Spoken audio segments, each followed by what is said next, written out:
الرحمن الرحیم۔ ناظرین، آپ کی سماعتوں کی نظر خبر کرتے ہیں کہ ہری پور سے MP ہے فیصل زمان خان کو آج یات عدالت سے گرفتار کر لیا گیا۔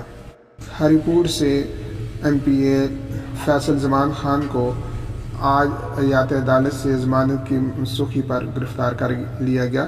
ان کے خلاف جو دعویداری تھی، ملک طاہر اقبال جو کہ غازی میں ستمبر میں وہ قتل ہوئے تھے اور انہوں نے اپنے ایک ساتھی کے ساتھ، تو ان کے قتل کی دعویداری فیصل زمان خان پر کی گئی تھی، تو جس کی وجہ سے انہوں نے ضمانت قبل گرفتاری کروائی تھی، لیکن آج یہ ضمانت منسوخ ہوگی، جس کے نتیجے میں انہیں آج یات عدالت سے گرفتار کر لیا گیا۔ اس طرح خیبر پختونخوا کی اسمبلی کے رکن MPA فیصل زمان خان یات عدالت سے گرفتار ہو گئے اور ان کی ضمانت کینسل کر دی گئی۔